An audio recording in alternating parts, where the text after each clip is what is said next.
Gwatidzo, and I've been working with Tony for the last 6 months. I was introduced to him by a good friend of mine who is in the audience called Indira.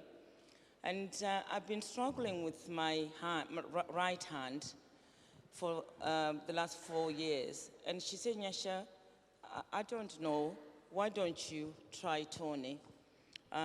He does crystal healing, and see whether he can help you with your hand problem, because it's been going on for such a long time.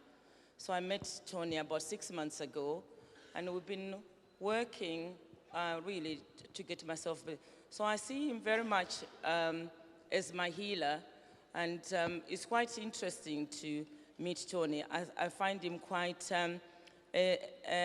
multitasking, quite difficult for a man to be multitasking. He's a healer, he's a coach, he's a mentor, he's an author, and for a man to be so multi-talented, it's such a privilege to work with him.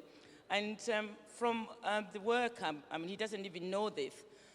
We've been trying to make myself focus on what I want to do and what this problem with my hand is actually representing in terms of my energy, in terms of what I want to focus. So when I've just come back from a holiday, and I did my 20-year plan, and Tony doesn't even know that because he's been trying to say, Nyasha, look, you need to really focus and see what are you all about? What is this all about? What is your bigger picture beyond your hand? I need to think beyond my hand. And really, it's really been such a transformation in terms of my hand. Literally, I was hardly able to use my hand 6 months ago, and I cannot begin to tell you how much my hand is much more flexible. I can use it a lot more, and the pain is very much controlled from my treatment sessions I have with Tony, and I'm absolutely grateful.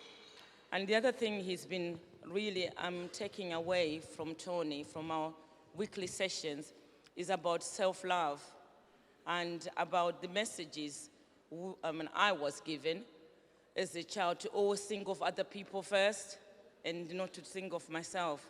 So it's we've had quite a lot of tears about that.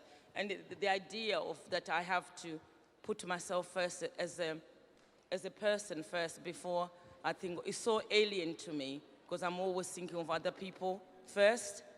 And Tony has been teaching me about how I can love myself and how I need to be in a good, perfect health.